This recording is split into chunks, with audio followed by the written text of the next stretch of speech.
Seguimos con Samuel, el libro de Samuel, la parte que llamamos segundo de Samuel. Y aquí la estructura general, las secuelas de la muerte de Saúl. Y esto fácilmente podría haber estado en primero de Samuel, o sea, la división es un poco arbitrario, pero muere en primero de Samuel y luego algunas secuelas al principio de segundo de Samuel. Luego el establecimiento de David como rey sobre Judá y luego sobre todo Israel, 2 a 8. Luego los triunfos y las tragedias de la corte real de David, y esto es la mayor parte del libro 9 a 20. Y luego unos apéndices, como son varios, pero bastante interesantes e importantes. Bien, secuelas de la muerte de Saúl. Primero se vengó del amalecita que había acabado con Saúl. En primero de Reyes encontramos que murió. En segundo de Reyes tenemos unos detalles, porque un amalecita llega y dice que yo encontré al rey ahí que estaba perforado y él me pidió el favor de acabar con él. Y el amalecita lo hizo y él fue a David para darle la buena noticia de que Saúl había muerto, porque parece que algunos tenían la idea de que David era de su parte enemigo de Saúl, o más bien que David consideraba a Saúl su enemigo, cosa que nunca hay evidencia de eso en el texto. Entonces David le pagó el favor matándolo a este amalecita por haber levantado su mano contra el ungido del Señor, cosa que no se debía hacer. Y sobre todo siendo amalecita, y la regla con los amalecitas es guerra perpetua contra ellos.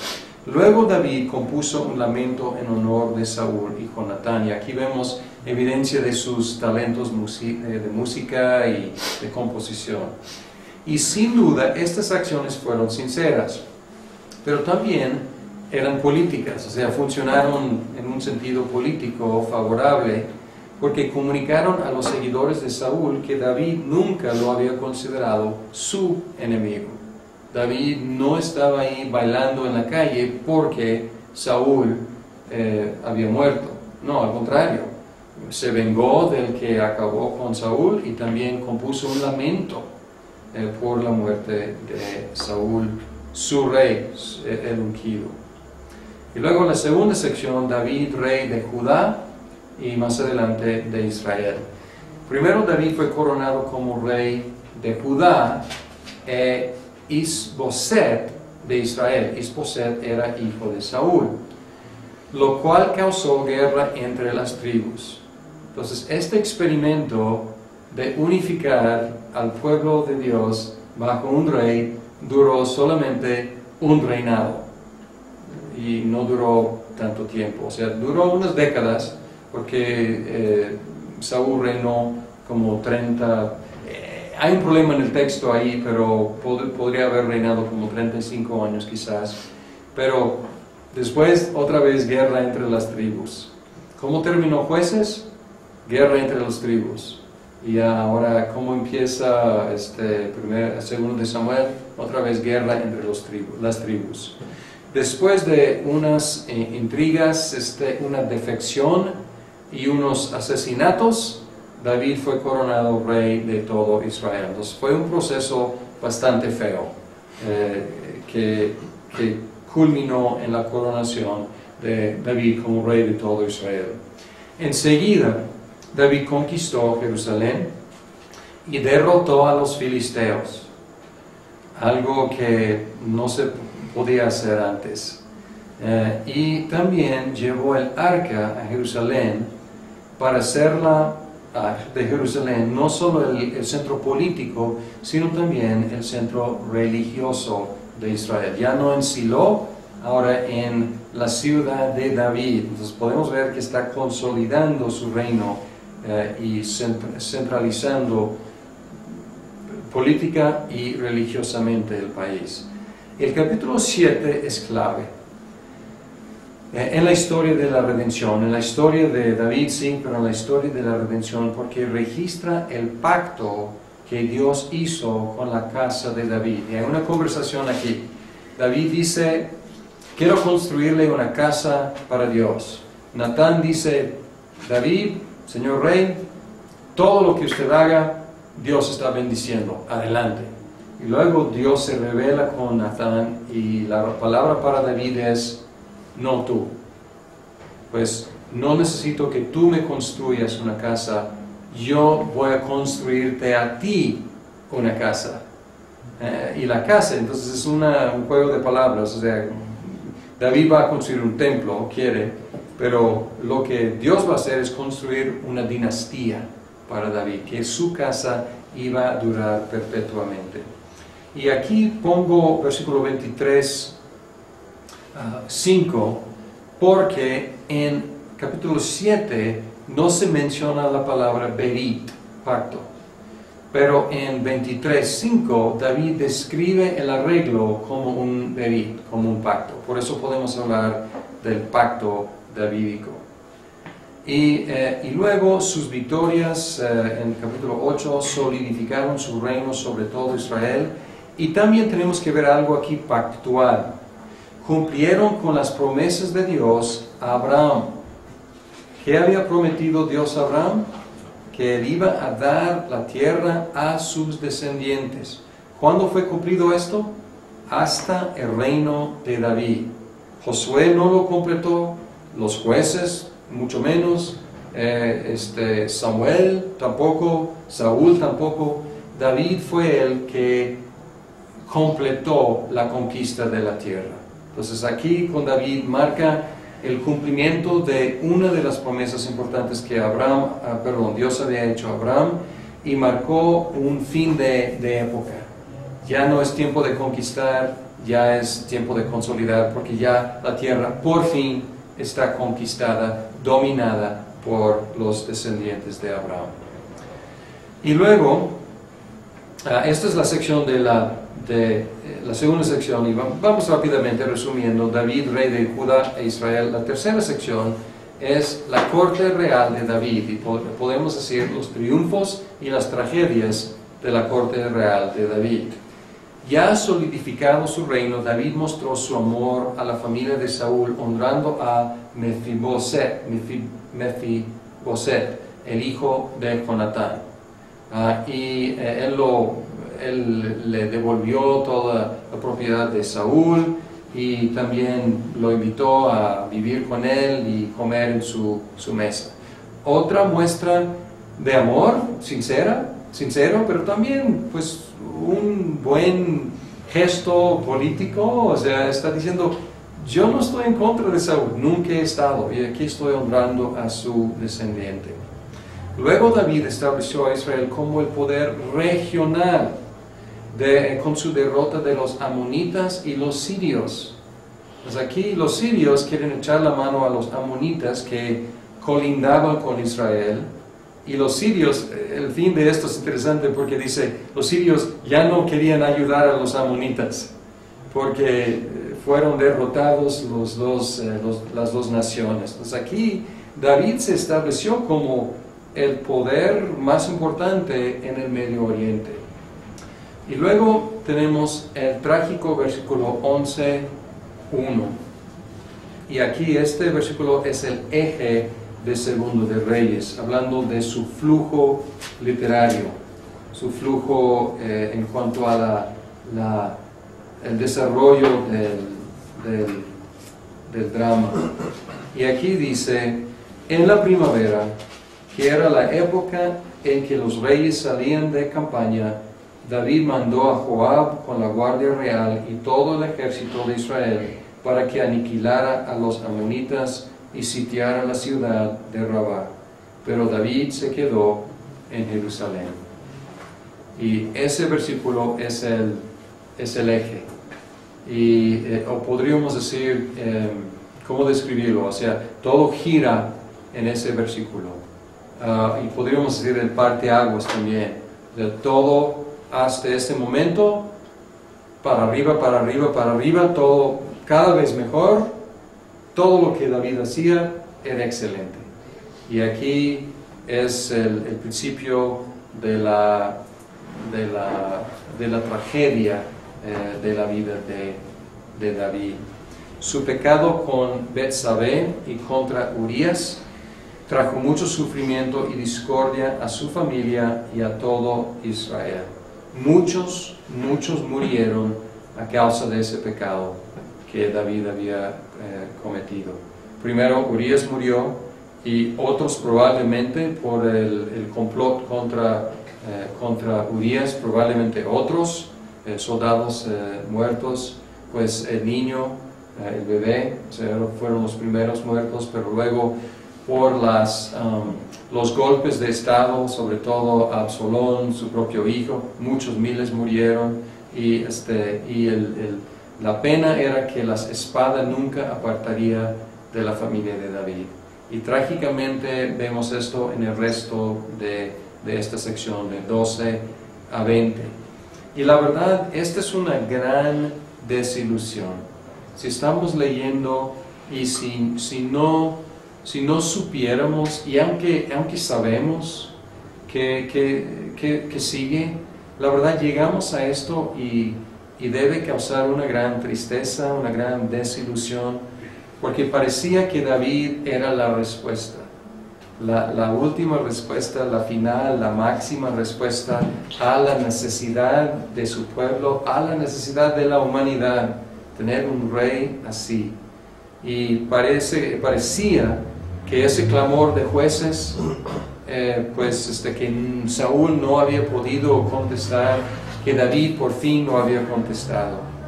Pero David pues también tiene pies de barro y pues muchos problemas en su familia por este pecado. Y hoy, aunque yo sé cómo va, yo estuve ojeando otra vez, tragedia tras tragedia, y la verdad quise llorar, porque dije, parecía con tanta promesa David, y así siguió en su familia por un pecado que cometió, que conllevó otros pecados más fuertes. ¿Y cuál es la dinámica, cuál es la función de esto? Nos empuja a seguir buscando. Pensábamos que a lo mejor Samuel, pero sus hijos no. Pensábamos que Saúl, o sea, guapo, alto, valiente, pero siempre no. Pensábamos que David, pero pues siempre no. Y vamos a experimentar lo mismo con Salomón. Pensábamos que sí, pero no. Y esto es muy a propósito, para que nosotros sigamos buscando la respuesta al rey adecuado. Llegamos a los apéndices, y esta sección tiene unos relatos variados, pero también importantes. Saúl había roto el pacto que Josué había hecho con los Gabaonitas. Los Gabaonitas habían engañado a Josué, pero Josué hizo un pacto que los redujo a esclavitud en Israel, pero no los exterminó. Y el pacto dijo que pues no podían. Saúl había ido contra ellos para exterminarlos. Y para satisfacer este problema, esta injusticia, David ordenó que estos se vengaran de los descendientes de Saúl. Y él entregó en manos de los Gabaonitas a 7 descendientes de Saúl, y los Gabaonitas los mataron. Ahora, pues esto es un poco difícil de explicar, pero parece que es algo autorizado por Dios, porque dice que les iba mal, había hambre durante tiempo, y luego después de esta satisfacción ya se quitó el hambre en Israel. Pero es una sección como difícil de contemplar. Y luego, en el estilo de la literatura heroica, se registraron algunas hazañas de los soldados de David. Y si han leído la Ilíada o la Odisea o la Aníed por Virgilio, o sea, pueden escuchar algo del tono de contar las hazañas de estos hombres valientes de David. Y el capítulo 22 es un salmo de David, revelando otra vez su talento como músico y compositor. Y luego siguen las últimas palabras de David en forma de oráculo.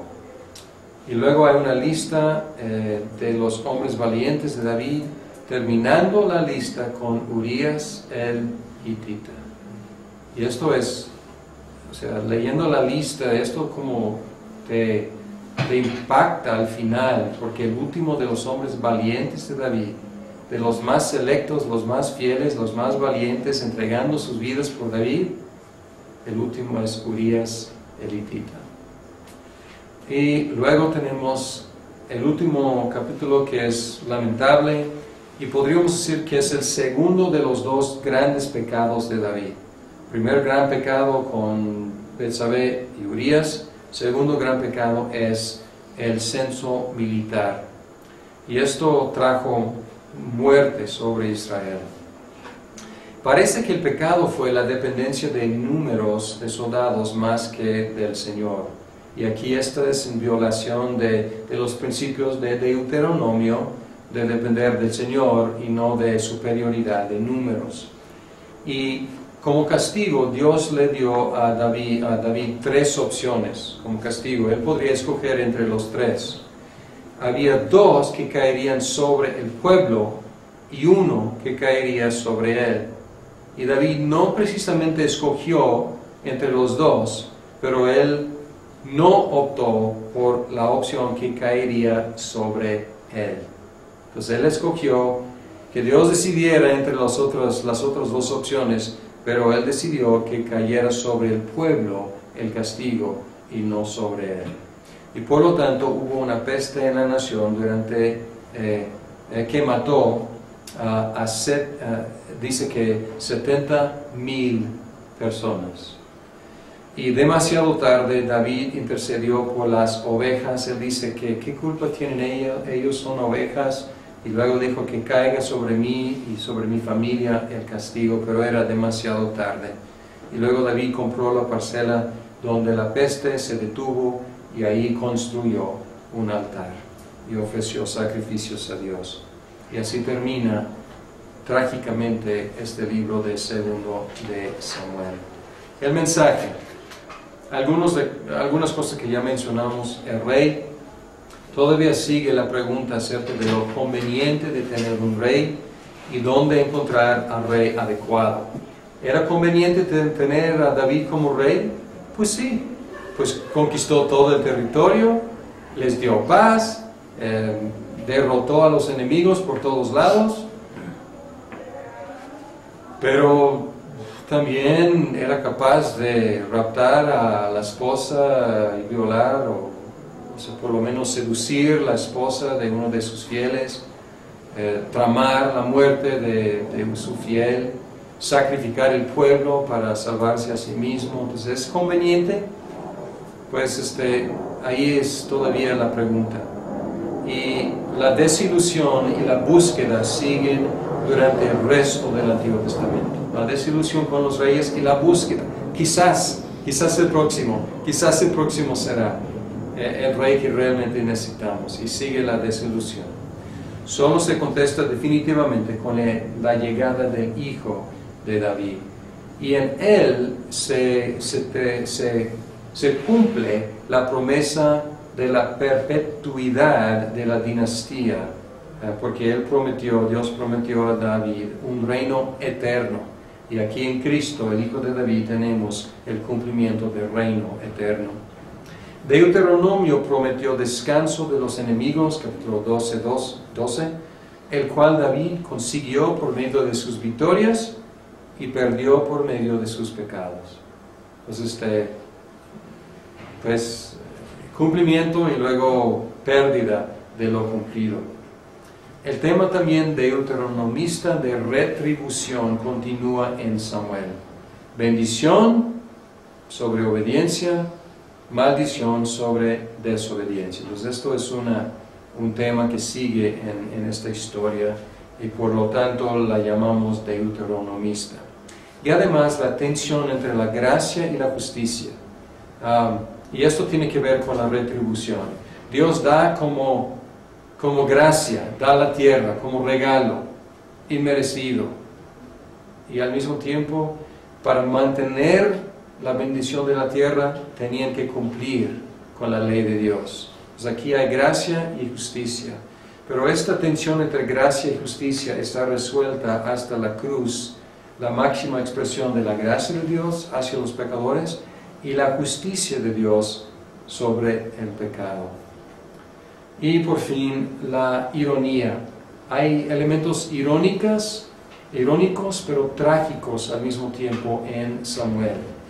Y son cosas paralelas, pero en contraste. Por ejemplo, David no salió a la batalla, sino se acostó con la esposa de uno de sus hombres valientes, mientras Urías, rehusó acostarse con su propia esposa por su lealtad a su rey y sus compañeros de batalla.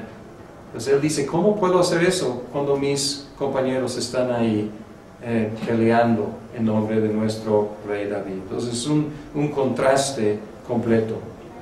Y también David, conocimos a David pues matando a Goliat. ¿Y qué dice al rey?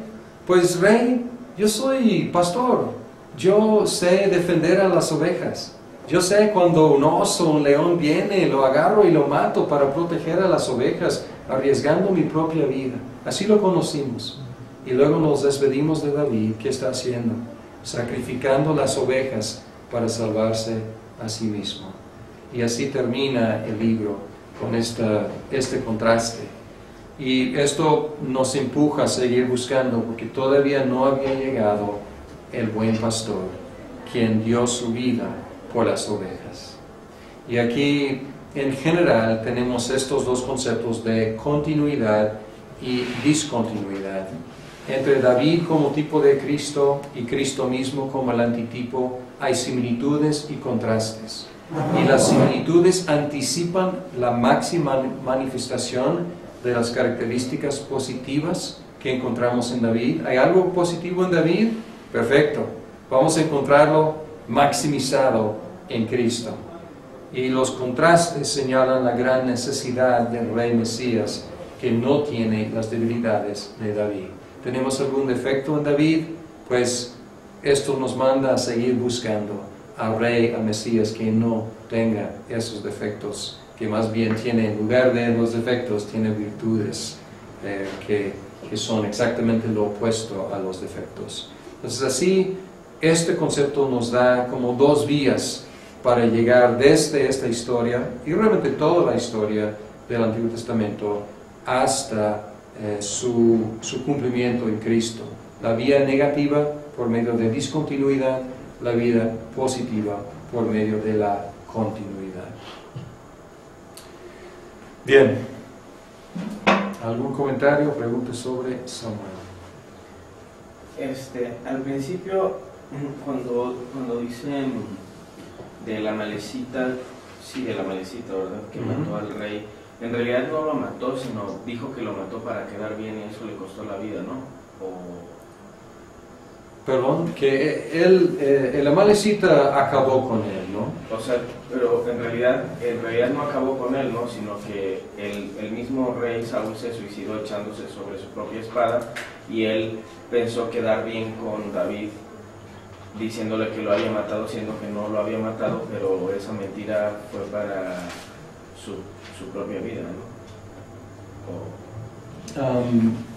Déjame revisar, porque según yo había acabado con él. He escuchado que posiblemente lo había encontrado todavía con vida después de que se había echado sobre su espada y que quizás por eso dijo que él era que lo había matado.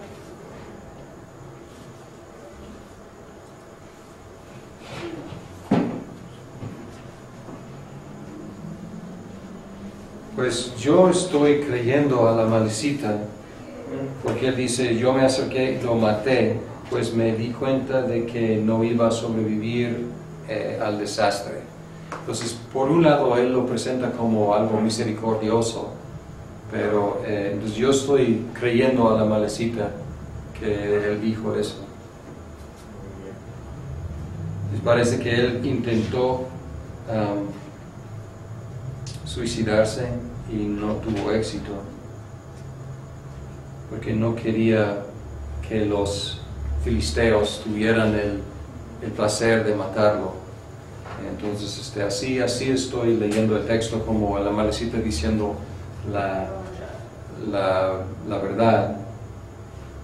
Y si estuviera mintiendo, pues como dices, le costó la vida esa mentira, pero yo estoy leyendo su versión. Pero aquí, por ejemplo, en el capítulo 31 de 1 de Samuel, relata como que lo que verdaderamente pasó, ¿no? Y dice que, por ejemplo, en el capítulo 31, versículo 4, dice: Saúl le dijo a su escudero: saca la espada y mátame, no sea que lo hagan esos incircuncisos cuando lleguen y se diviertan a costa mía. Pero el escudero estaba tan asustado que no quiso hacerlo, de modo que Saúl mismo tomó su espada y se dejó caer sobre ella. Cuando el escudero vio que Saúl caía muerto, también él se arrojó sobre su espada y murió con él. Así en un mismo día murieron Saúl y sus 3 hijos, su escudero y todos sus hombres. Sí, puede ser, o sea, es una forma de leer el texto, decir que de veras había muerto en 31 y que estaba mintiendo el Amalecita en capítulo 1. Yo estoy leyendo el texto como información adicional en el capítulo 1. O sea, concluye que dijo que él murió, o sea, se suicidó y murió. Y yo estoy leyendo como que realmente había más información, más cosas que pasaron que realmente no está en el 31. Pero, pues, podría considerar la otra posibilidad de leerlo como una mentira de la Amalecita. El principio sigue que si estuviera mintiendo o no, o sea, ir en contra del Mesías, el ungido de Dios, es lo que David dijo: eso no se vale, ¿no? Y también David mostrándose amigo de Saúl, aunque Saúl le consideraba su enemigo. Pero no había contemplado, siempre lo había leído de una forma, pero puede haber otra posibilidad, porque hay una tensión. Los críticos de las fuentes habrían dicho que, pues 2 diferentes contradictorias, pero esto no es necesario, ¿no? O sea, hay 2 posibilidades sin inventar otras fuentes.